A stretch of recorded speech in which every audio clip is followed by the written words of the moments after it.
हेर्नु है हाम्रो यो यामाहा रेजेट हो हैन यो स्कुटर हैन यसको पिकअप चाहिँ आइरहेको छैन के अनि मैले यसमा चाहिँ न्यू कार्बेटर हाल्न लागेको छु हैन हाम्रो चाहिँ यो हेर्नु है ओरिजिनल कार्बेटर हो किर्नीको हैन हाम्रो चाहिँ यो यामाहा रेजेटहरुमा के गर्नुपर्छ भन्दाखेरि जहिले पनि सर्भिसिङ गर्दाखेरि ओरिजिनल फिल्टर हाल्नुपर्छ है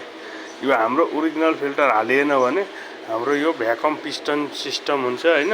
यो हाम्रो भ्याकम पिस्टनले गर्दा धुलो सुलो गयो भने चाँडै बिग्रिन्छ डियो स्कुटरहरुमा के हुन्छ स्लाइड पिस्टन हुन्छ एक्सिलेटरमा हातमा जति तान्ने त्यति नै हुन्छ यसको के हुन्छ एयरले प्रेसरले उठ्ने गर्छ के अनि त्यो हाम्रो पिस्टन बिग्रियो भने पिकअप चाहिँ आउँदैन यो चाहिँ हाम्रो पुरानो कार्बेटर हो यसको एयर पिस्टन र पम्प सबै बिग्रिसकेछ अनि राम्रोसँग कामै गरिरहेको छैन के पिकअपै दिइरहेको छैन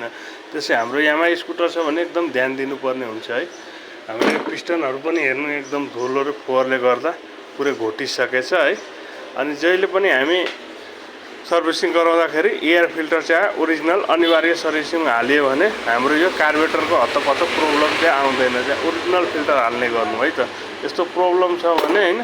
यो तपाईको बाइकहरुमा स्कुटरहरुमा यो हेर्नु कार्बेटर बिग्रेको हुन सक्छ है